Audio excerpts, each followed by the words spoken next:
I still remember the exact moment my father walked out. It was a Tuesday cold, the kind of cold that seeps into your bones and never really leaves. I was 10 years old, sitting at the kitchen table with a half eaten bowl of cereal, the milk already turning soggy.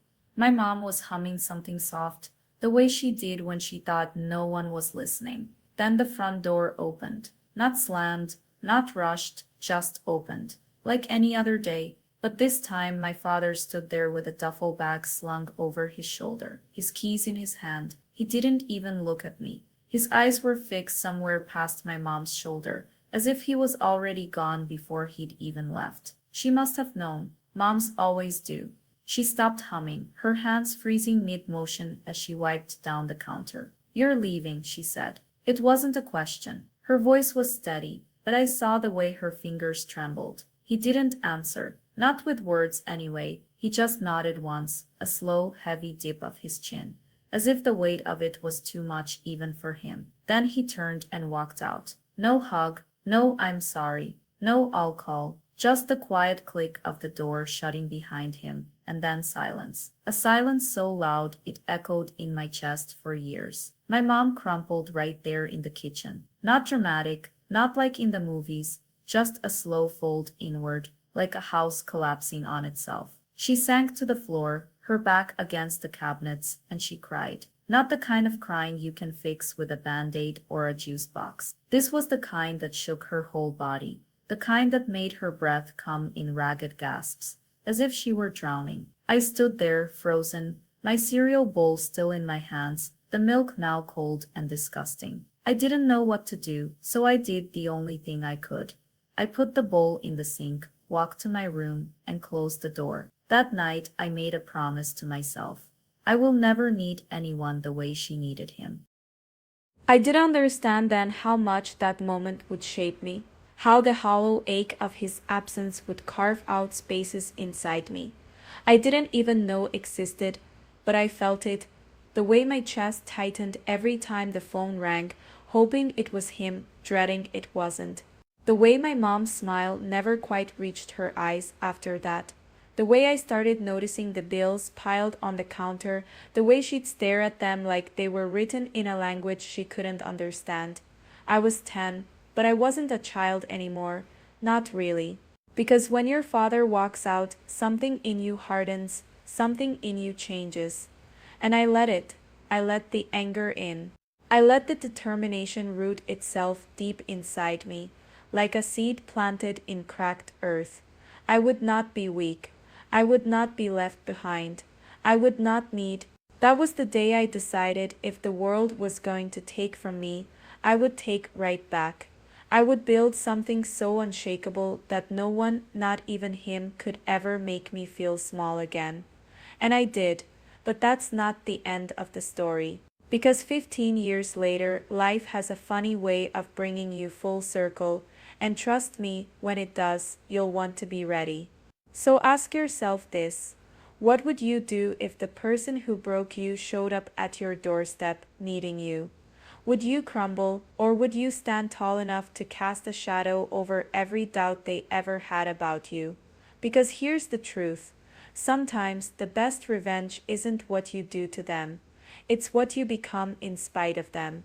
And that's a power no one can ever take from you. When my father walked out that door, he didn't just leave behind a broken family, he left behind a version of me that died with his departure. And in its place rose someone harder, sharper, and utterly determined to never feel that kind of helplessness again. The years that followed weren't just about surviving, they were about proving to myself and to him that I didn't need him. Not for love, not for money, not for anything. By 13, I was already working odd jobs, stocking shelves before school, mowing lawns on weekends, scraping together every dollar to keep the lights on, while mom drowned in grief. I remember standing in the grocery store, counting change to make sure we could afford milk, my stomach twisting because I knew she'd skip meals if it meant I could eat. So I learned to lie. "No, Mom, I already ate at school." The hunger pangs became my silent companion. a reminder that weakness wasn't an option. I carried the weight of her tears like a second skin, swallowing my own so she wouldn't see me break too. Some nights, I'd sit on the porch after she fell asleep, clenching my fists until my nails dug into my palms, whispering to the empty air, I will never be like you. I will never leave someone behind. High school wasn't a place for dreams, it was a battleground. While other kids worried about prom or college applications, I was calculating how many hours I'd need to work to cover the electric bill. Teachers called me unfocused when I dozed off in class after a double shift, but they didn't see the stack of overdue notices I hid in my backpack. I stopped asking for help because help never came. Instead, I turned every no into fuel. When a manager told me I was too young to handle the register, I memorized the entire inventory system in a week and proved him wrong. When a guidance counselor suggested I aim lower because of my circumstances, I applied to every scholarship I could find and got them all. I wasn't just building a resume, I was building armor. And here's the truth I learned in those years. Resilience isn't something you're born with. It's something you forge in the fire of I'll show you. Every time I heard my father's voice in my head, you'll never make it without me, I worked harder. Every time someone doubted me, I used their words as kindling. By 18, I wasn't just self-sufficient. I was unstoppable. I had turned my pain into a blueprint, my abandonment into ambition. And though I didn't know it yet, I was already becoming the kind of person my father would one day have to look up to, literally. So, if you're sitting there right now feeling like the world has already decided your worth, let me ask you this. What if your greatest revenge isn't fighting back, but rising so high they can't even see you anymore? That's the power you hold. Not in their hands, not in their words, but in the choices you make today. Start building, start proving, and never ever let their absence define your presence. High school wasn't just a place for me, it was a battleground, and I showed up every day armed with nothing but a chip on my shoulder and a hunger that wouldn't quit. My father's absence had carved something sharp inside me, and I refused to let it be for nothing. If he thought leaving meant I'd crumble, he was dead wrong. I turned that abandonment into jet fuel. I remember the first time a teacher told me I'd never make it to college. Mrs. Henderson, bless her, pulled me aside after class, her voice dripping with that pity I'd come to hate. Sweetie, with your circumstances, maybe you should consider vocational school. I looked her dead in the eye and said, I don't need a safety net, I need a challenge. That summer, I took 2 jobs, stocking shelves before sunrise and tutoring rich kids in math after school, just to prove I could outwork her expectations. By junior year, I was top of my class, not because I was the smartest, but because I was the last one standing when everyone else had given up. Then came the moment that tested everything. My mom got sick, really sick, and the bills piled up like a wall between us and survival. The hospital called it temporary financial hardship. I called it another reason to fight. I spent nights studying by the glow of my phone after the electricity got cut off, memorizing textbook pages in the emergency room waiting area. When the guidance counselor said, no one from your background gets into state universities, let alone on scholarship, I handed him my acceptance letter the next week. His jaw hit the floor. Mine stayed locked. That was the day I realized something critical. The world doesn't reward the broken, it rewards the stubborn. I chose my path with surgical precision. Every internship, every late night study session, every no I turned into a watch me. I picked a major in business, not because I loved spreadsheets, but because I wanted to build something no one could take from me. My father had left me with nothing but a name I refused to carry like a burden, so I made it a brand instead.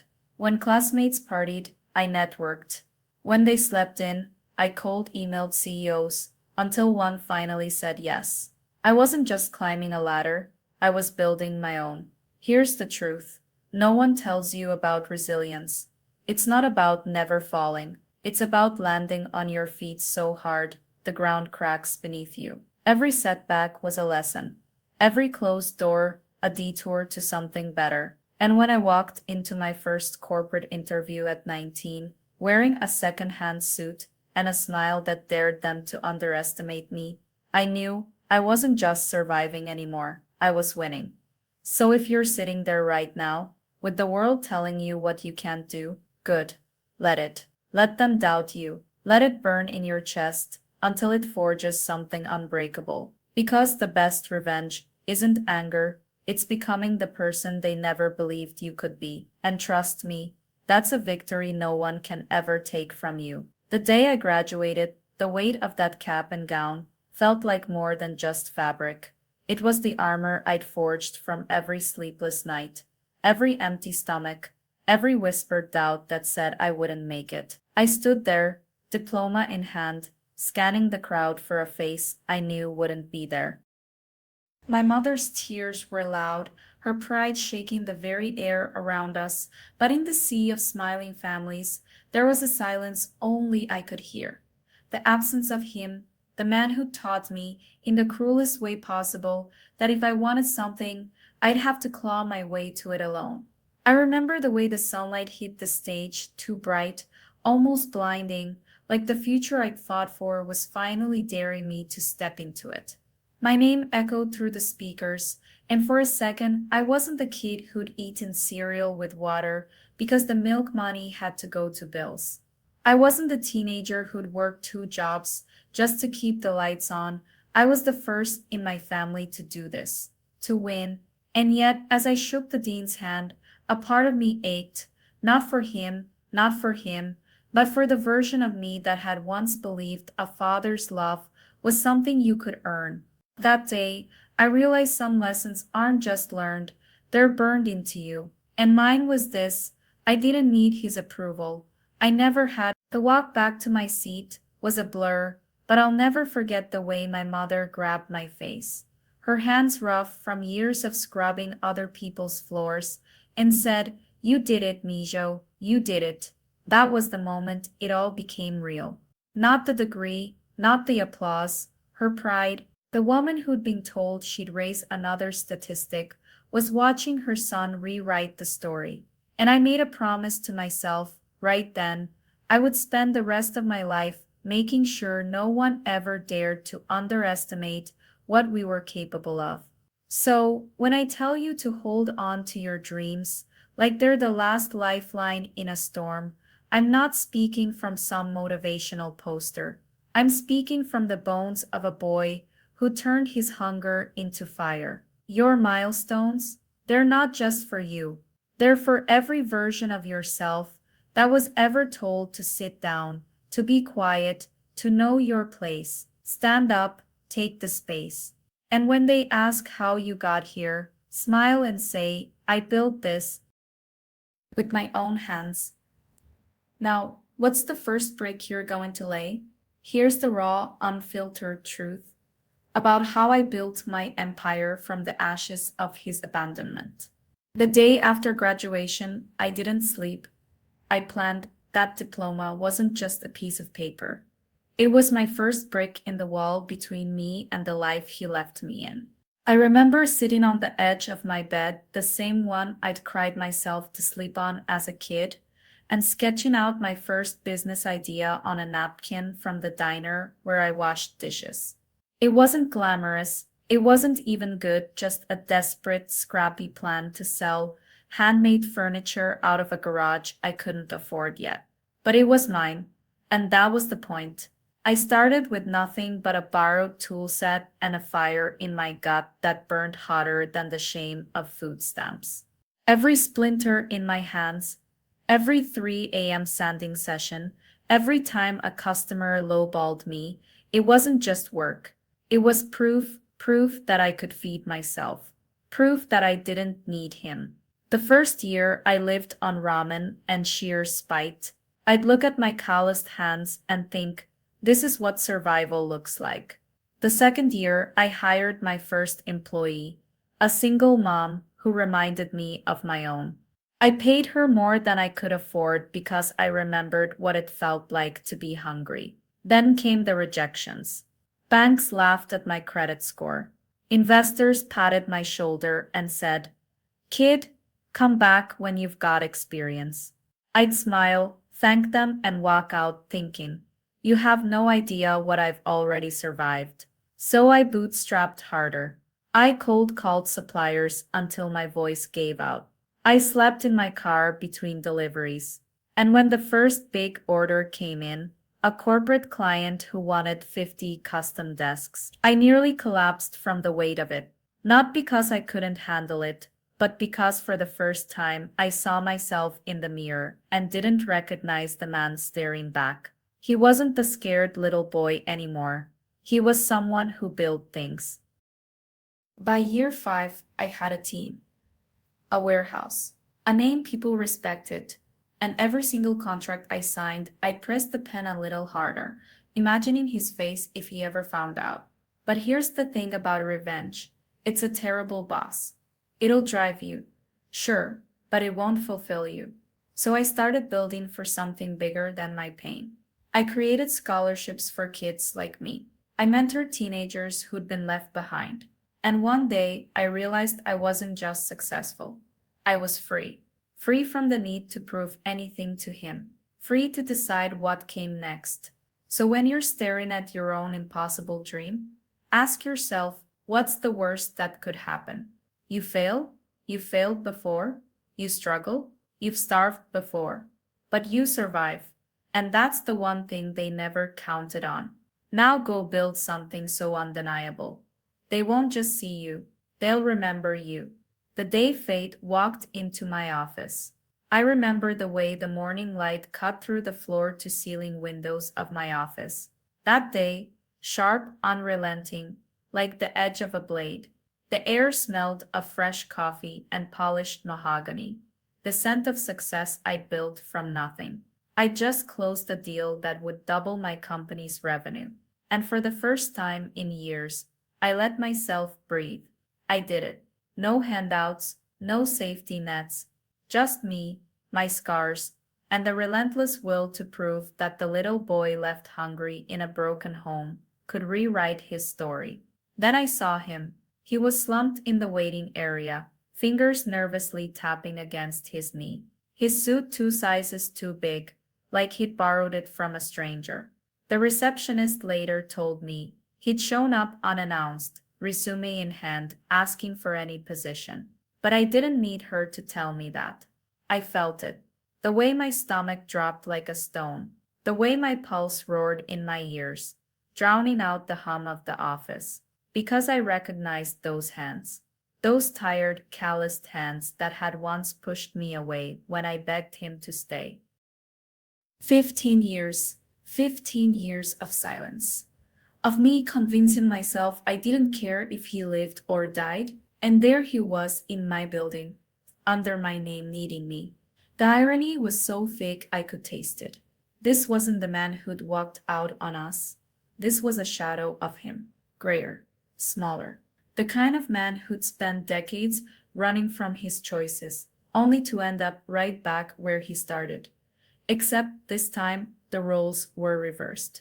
I stood frozen, gripping the doorframe so hard, my knuckles turned white. Part of me wanted to turn around, to pretend I hadn't seen him, to let someone else deliver the rejection he deserved. But then he lifted his head, and our eyes locked. And just like that, the boy inside me stopped hiding. The moment my gaze locked onto his, the world narrowed to a single, suffocating point, his eyes. They were the same eyes that had once looked down at me with indifference as he walked out our front door, leaving behind a trail of broken promises and my mother's tears. But now they were wide, searching, desperate. And for the first time in 15 years, I saw something flicker in them, something raw and unmistakable, recognition. His breath hitched. I watched his throat tighten as his lips parted slightly, like he was trying to speak, but the words had turned to dust in his mouth. The color drained from his face, leaving behind a ghost of the man who had once towered over my childhood. I didn't move. I didn't blink. I just stood there, letting the weight of this moment press down on both of us, letting him feel the full force of what it meant to be seen, really seen by the son he'd abandoned. 1,000 memories flashed between us in that silence. The empty chair at the dinner table. The nights I went to bed hungry because mom couldn't stretch her paycheck far enough. The way I'd clenched my fists as a boy, swearing I'd never let anyone have that kind of power over me again. And now here he was, not as the man who had left, but as a stranger in a worn out suit, clutching a resume with my company's name on it. The irony was so sharp it nearly cut me. I could taste the victory in the back of my throat, bitter but intoxicating. This was the man who had told me I'd never amount to anything. This was the man who had walked away without a glance back. And now? Now he was the one who needed me. The roles had reversed, and the power was mine. But here's the thing about power.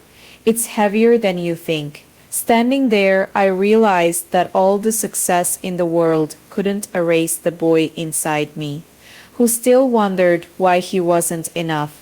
That boy was screaming, demanding I turn away, slam the door, make him feel even a fraction of the pain he'd caused. But the man I'd become, that man knew revenge wasn't in the rejection. It was in the life I'd built despite him. So I held his gaze a second longer, letting him squirm, letting him know, and then, with a slow exhale, I stepped forward, not to embrace him, not to forgive him, but to show him exactly what he'd missed out on. Because sometimes the best way to answer a ghost from your past isn't with words. It's with the unshakable proof of who you've become. And trust me, nothing haunts a man more than the legacy he could have been part of, but wasn't. So ask yourself, what's the life you're building? And who will be left standing outside of it, wishing they'd chosen differently? There I stood, watching the man who once walked out on me, now struggling to find the words, his hands trembling, his voice cracking like dry leaves underfoot. His eyes, the same ones that had looked away from my childhood tears, were now locked onto mine, pleading for something I wasn't sure I could give. Part of me wanted to turn away, to let the weight of his silence all those years ago crush him now. But another part, the part that still remembered the way he used to ruffle my hair before the world got too heavy for him, whispered, "Listen." The conflict inside me was a storm. Every excuse he stammered out felt like salt on old wounds. I was broken, son. I didn't know how to stay. His words hung in the air, and I could taste the bitterness of them. How many nights had I gone to bed hungry because he couldn't figure it out? How many times had I stood in front of a mirror, practicing how to be strong enough so no one could ever leave me behind? And now, here he was, asking for a chance not as a father, but as an employee. The irony was a knife twist. I could see the shame in the way his shoulders slumped, the way his pride had been stripped down to nothing but desperation. And that's when I realized this wasn't about him anymore. It was about me, about whether I'd let his past define my future, or if I'd finally take control of the narrative. Forgiveness isn't about absolving someone else. It's about refusing to let their mistakes chain you to the past. So I ask you, what chains are you still dragging? Who do you need to confront? Not to give them power, but to take yours back. Because the truth is, the best revenge isn't anger.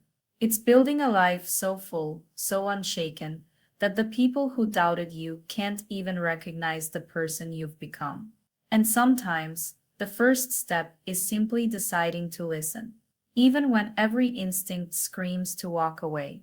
There was a moment, just one, when the weight of every unanswered question, every abandoned birthday, Every empty chair at the dinner table crashed into me like a wave I couldn't outrun. I looked at him, really looked at him, and the man who once towered over my childhood now sat shrunk in that chair, his hands trembling around the coffee cup he didn't deserve. And something inside me snapped. Not with anger, no. This was colder. This was the quiet, razor sharp clarity of a woman who had spent years building an empire from the ruins of his neglect. You want to talk? My voice didn't shake. That's what stunned me most.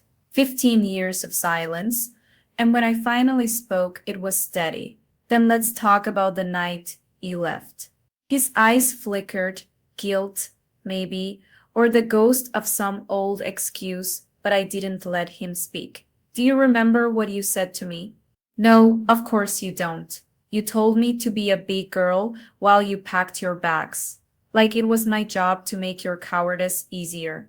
The words burned, but I let them. Because this wasn't about hurting him anymore. This was about unburying the little girl he'd left behind and letting her scream. I leaned forward, my hands flat on the desk between us, a barrier, a boundary, a throne. I was 10 years old, I said, each syllable a stone laid on the path of my own healing. I went to bed hungry more nights than I didn't, because you decided your freedom was worth more than my safety. So, no, I don't want your apologies. I don't want your reasons. I want you to see what you created. My fingers tapped the nameplate on my desk, CEO etched in silver. This is what happens when you teach a child they're worthless. They spend their life proving you wrong. The air between us crackled, thick with the weight of every second he'd missed. And for the first time, I saw it. The flicker of shame in his eyes. The way his shoulders curled inward like he was trying to disappear. But I wouldn't let him. Not this time. You don't get to walk away again, I whispered. Not until you understand that your leaving didn't break me. It made me. And in that moment, I realized this wasn't revenge. This was liberation. Here's the truth I need you to hear. Confronting the past isn't about changing them. It's about reclaiming you. Every scar they left behind, that's proof you survived. Every tear you cried, that's the rain that grew your roots deeper. So, if there's someone in your story who made you feel small, look them in the eye. Not to destroy them, but to show them the skyscraper you built from their rubble. Your pain is not your prison, it's your foundation. Now stand on it. When I finally spoke the words I'd choked on for 15 years, my voice didn't shake, not because I was strong, but because the pain had hardened into something sharper than tears. I looked at him, really looked at him, and said, "You left me when I was 10. You left me hungry. You left me believing I wasn't worth staying for." His hands trembled on the armrests of that chair, his eyes darting to the floor like they had the night he walked out. For the first time, I saw him not as the giant who'd abandoned me, but as a man shrunk by his own choices, his breath shallow, his silence louder than any apology he could have mustered. And then something broke in him. His face crumpled and he whispered, "I didn't know how to come back." That was the moment I realized anger had been my armor, but this raw, ugly truth was the battlefield. I could have screamed, I could have thrown him out, but instead I felt something heavier than rage, settle in my chest, the weight of my own survival. Because here's what no one tells you about confrontation. It isn't about changing them. It's about seeing yourself clearly for the first time. I wasn't that little boy anymore, clutching an empty cereal box, wondering if he'd ever come home. I was the man who'd built a company, a life, a name without him, and that was the revenge I didn't know I'd already won. His tears didn't soften me. They confirmed what I'd always known: his leaving wasn't about my worth. It was about his weakness. And in that office, with the ghost of my childhood between us, I understood resilience isn't just enduring pain, it's alchemizing it. You don't heal by pretending the past didn't happen. You heal by staring it down and saying, "You tried to break me." Look what I became instead. So, here's my question to you. What pain have you been carrying like a silent vow? What confrontation have you avoided because it feels safer to stay angry than to risk the truth? Let me tell you something. Your strength isn't in the walls you build. It's in the moments you choose to walk through the fire anyway. Because on the other side, that's where you find out who you really are. And trust me, you'll like her, you'll like him. Now go. Face it. And then, build something so bright your past can't even cast a shadow. There I stood, in the silence that followed the storm of words between us. My chest still tight, my hands no longer shaking, but my mind racing with a question that felt heavier than the weight of all the years he'd been gone. What now? The confrontation had cracked open something raw inside me, not just the pain of his abandonment, but the terrifying realization that I held the power to decide his place in my life moving forward.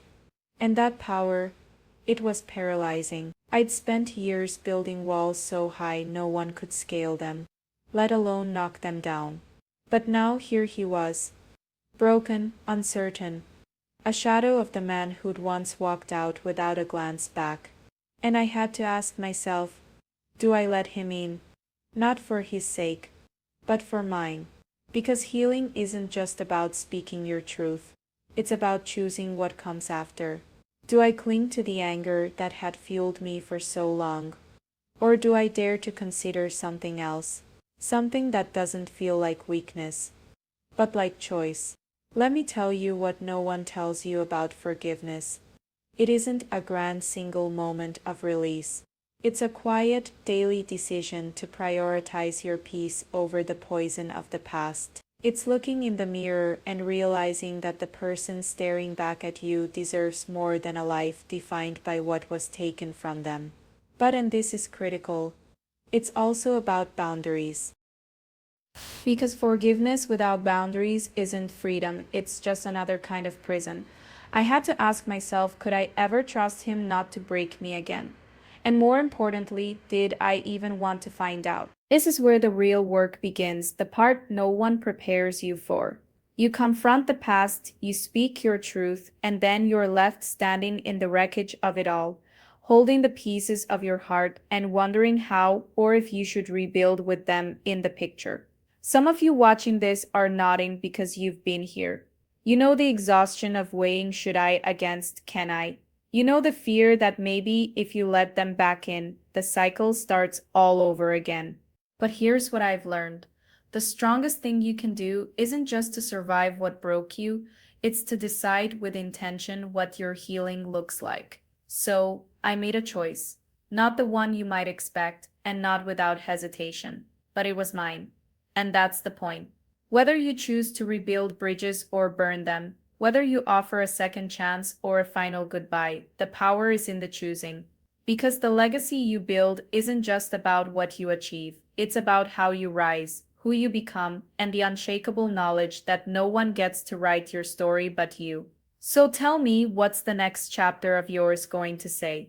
You know, there was a time when I thought revenge meant watching him suffer the way I did, seeing him beg for scraps the way my mother and I once did. But life has a way of teaching you that the most powerful revenge isn't about tearing someone down. It's about building yourself into something so unshakable, so undeniable, that the very existence of your success becomes the answer to every doubt they ever cast on you. And that's exactly what I did. I didn't just survive the abandonment, I thrived in spite of it. Every sleepless night I spent studying while my stomach growled became the foundation of the empire I built. Every tear I wiped from my mother's face fueled the fire in me to create a life where no one I love would ever feel that kind of pain again. When he walked into my office that day, he wasn't just looking at a man who had made it. He was staring at the living proof of everything he said. I'd never be a leader, a provider, a man who turned his wounds into wisdom and his struggles into strength. But here's the truth I had to learn. This wasn't about him. It never was.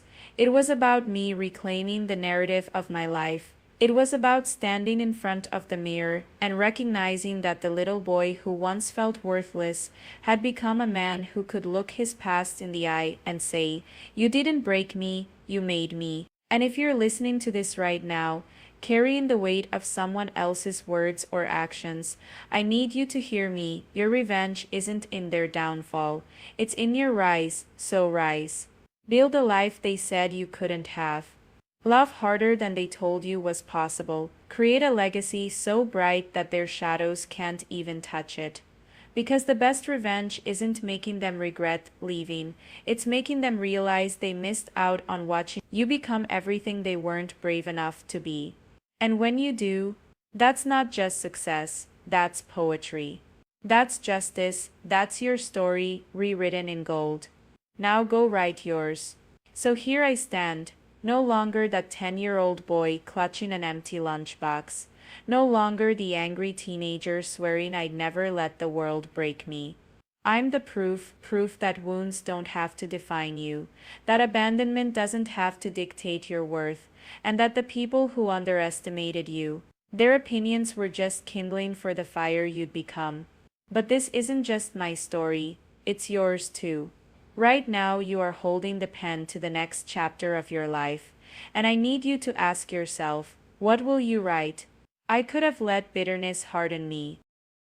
I could have spent my life chasing the ghost of a man who didn't deserve my energy. But revenge isn't a knife to the back, it's the life you build when you refuse to stay broken. It's the business you create, the family you nurture, the hands you pull up behind you because you remember what it's like to be left behind. So tell me, what's your version of revenge? Is it the degree they said you'd never earn? The love they swore you'd never deserve? The peace they claimed you'd never find? Whatever it is, I need you to start today. Not tomorrow, not when you feel ready, now. Because the legacy you leave isn't built on the days you felt like fighting. It's built on the days you fought anyway. Here's your first step. Take out a piece of paper. Write down the 3 things they said you'd never be, never have, never achieve. Now look at that list and ask yourself, what's one small, brutal, beautiful thing I can do in the next 24 hours to prove them wrong? Maybe it's sending that email for the job you're not qualified for. Maybe it's forgiving yourself for still hurting. Maybe it's looking in the mirror and saying, I am becoming the person you never believed in. Your past doesn't get to veto your future. And when the doubt creeps in, when the old voices whisper that you're not enough, remember this. The same hands that once trembled with fear are now the hands that build, that create, that rise. You are not what happened to you. You are what you choose to become. So choose wisely, choose fiercely, choose you. And when they ask how you did it, smile. Because the best answer is a life so full, so bright, it leaves no room for the shadows of yesterday. Now go. Your legacy starts now.